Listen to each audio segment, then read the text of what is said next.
कि लड़का कहना चाहिए कि हम यहाँ पे रहते हैं तो हम ये सोचते हैं कि या हम यहाँ रहते हैं, मल्टीकल्चर में रहते हैं, तो हमारे शहर को खुला होना चाहिए। तो हम पाकिस्तानी लोग हैं, मगर हमारी पाकिस्तान की लड़कियां जो हैं ज्यादातर इंडियन लड़कों को पसंद कर रही हैं, इंडियन लड़कों के साथ शादी कर रही हैं। पेरेंट्स मजबूर हैं, जबकि उनके जो इंडियन लोग हैं उनके पेरेंट्स वो समझाने की कोशिश करते हैं कि देखो तुम्हारा मजहब चेंज है, हमारा मजहब चेंज है, तो ऐसा ना करो कि बाद में परेशानी हो। तो लड़की मगर इतनी ज्यादा इन्वॉल्व हो चुकी होती है कि वो कहती है कि नहीं जी मुझे तो करना इसी में है, और लड़के के घर वाले भी उसको समझा रहे होते हैं कि प्लीज ऐसा ना करो, तुम्हारा कल्चर हमारा कल्चर टोटल डिफरेंट है।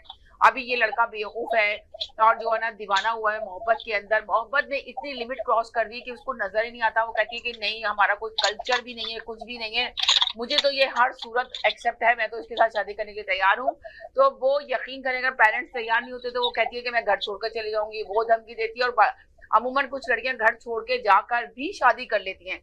बड़े अफसोस के साथ कहना पड़ रहा है कि आप सोचें कि लड़की तो अपनी लिमिट क्रॉस कर ही रही है, जबकि और फिर इसके बाद वो जो पेरेंट्स हैं वो किस अजियत से और किस तकलीफ से गुजरेंगे और उनको किन किन लोगों को जवाब देना पड़ेगा। वो ये कह के तो छूट सकते हैं कि जी ये तो यहाँ पे तो है ही सब कुछ, यहाँ तो मल्टीकल्चर है, बच्चे एक साथ एक स्कूल में एक साथ पढ़ते हैं, कॉलेज यूनिवर्सिटियां एक साथ पूरी करते हैं, तो इनकी फ्रेंडशिप हो गई और तो फ्रेंडशिप में लिमिट क्रॉस कर दी। तो अब अंदाजा लगाएं कि ऐसे बहुत सारे वाकये हैं जो लड़कियां मुसलमान है वो इंडियन लोगों से शादी करके बैठी हैं, हिंदू से उससे करके बैठी हैं। जो मुसलमान लड़के हैं वो जैपनीज चाइनीज लड़कियों से शादी कर रहे हैं, वो भी अपने कल्चर से हटके कोई इंडियन लड़की को पसंद कर रहा है। और लड़कियां कोई सरदार लड़की है उसको पसंद कर रहे हैं, जबकि सरदारों में ये होता है कि किसी सूरत भी वो बाहर नहीं देते, मगर है ना वो लड़कियां जो है ना जिद करके बैठ जाती हैं कि जी मैंने तो करनी है। वो पाकिस्तानी लड़का है वो एक्सेप्ट नहीं कर पा, वो कहते हैं कि हमारे खानदान में तो एक्सेप्ट नहीं करेगा।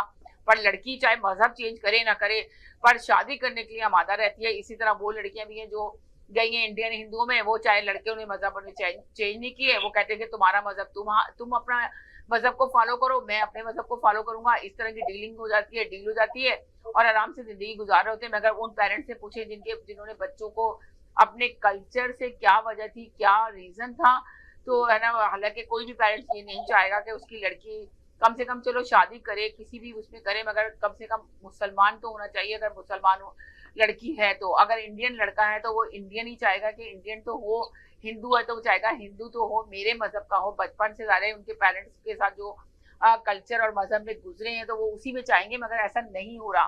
तो ये कहते थे ना पुराने जमाने में, आप भी कहानियां स्टोरियां सुनते होंगे कि जब कयामत आएगी तो ये ऐसा ही होगा, ऐसे ही लोग एक दूसरे के ऊपर इल्जामात लगाएंगे, झूठे इल्जामात लगाएंगे। अब आज आप देख लें कि डिजिटल मार्केट, डिजिटल जो है वो कितना डिजिटल आम हुआ है। अब आप देखें हर लड़की चाहती है कि टिकटॉक बनाए और उसके व्यूज ज्यादा आ जाए, किसी तरह भी फेम हासिल करने के लिए वो लिमिट क्रॉस कर जाती है। उसको कुछ भी परवाह नहीं होती कि वो क्या कर रही है, क्या करने जा रही है।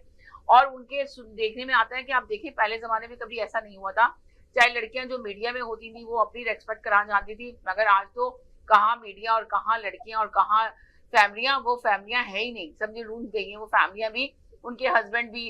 अब जब उनके बच्चे ये देख रहे हैं, उनके हस्बैंड भी बैठे हुए देख रहे होते हैं, वो लेडीज जो खड़ी हुई है वो उनके साथ अपने बातें कर रही होती हैं, दोस्तियां गाड़ रही होती हैं, उनके साथ सेल्फियां बना रही होती हैं सिर्फ फेम हासिल करने के लिए कि ये बड़ा आदमी है तो हमें पता नहीं कहाँ से कहाँ ले जाएगा, कौन सा बड़ा प्लेटफॉर्म हमें मिल जाएगा। वो लिमिट क्रॉस कर देती है, उनको एहसास तक नहीं होता इस चीज का कि वो करने क्या जा रही है। इस तरह तो ऐसा लग रहा है कि सब कुछ कयामत की निशानियों में से ये भी एक निशानी लोग कहते हैं। बल्कि लोग बैठे हुए जो होते हैं, जो अच्छी फैमिलियों के लोग होते हैं, जब वो इन लोगों की फैमिलियों के लोगों को देख रहे होते हैं, बीवी अलग अपने काम से लगी हुई है, शौहर अपने लगा हुआ है, तो देखने के बाद कहते हैं कि ये देखो ये क़यामत की एक निशानी से एक निशानी ये पूरी हो गई। तो अब आप लोग जरूर कॉमेंट्स में लिखिएगा कि क्या ये निशानियां थी जो बताई गई हैं पुराने जमाने में, जो कहानियां सुनाई जाती थी, वो सब चीज आपके सामने आ रही है। मेरे साथ कॉलर मौजूद है। हेलो जी, अस्सलाम वालेकुम, क्या हाल है सभी?